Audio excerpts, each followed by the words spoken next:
This 15th century castle on Ireland's west coast is about as far from Ukraine as you can get in Europe.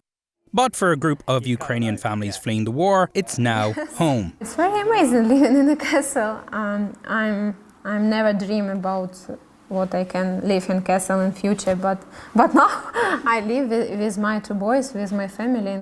The Great Hall. The Great Hall. This is where we have all our celebrations and big dinners. The owner, Barry Hawkian, didn't have to think long about travelling to Poland to offer up his castle to refugees. We decided that we had to do something.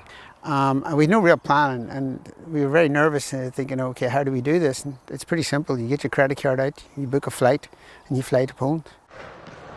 Per capita, the country of 5 million people has taken in more Ukrainian refugees than many of its neighbours in Western Europe. The government says more than 29,000 have arrived so far. Meanwhile, Ireland's closest neighbour, the United Kingdom, has had over 46,000 refugees arrive despite having a population more than 13 times the size.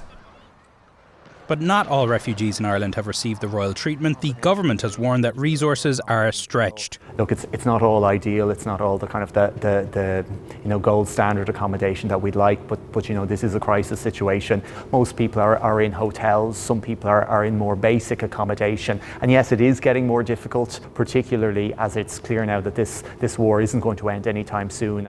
Authorities have set up emergency camp beds in an arena in Cork. They also plan to repurpose student halls, holiday homes and former convents.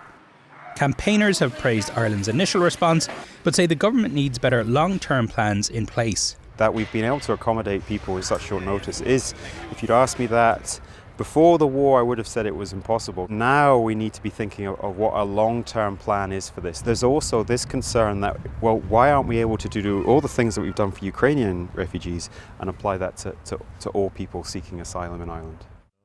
Former asylum seeker Lucky Kambule, originally from South Africa, shared a room in a government-run facility for years, living in limbo until his papers were processed. He now campaigns for better conditions for all asylum seekers. It showed that all along we were right to say that the government is capable of treating us better. Unlike other asylum seekers, Ukrainian refugees were immediately granted the right to work and receive welfare payments in Ireland. A lack of red tape also enabled thousands of Ukrainian children to be enrolled quickly in Irish schools.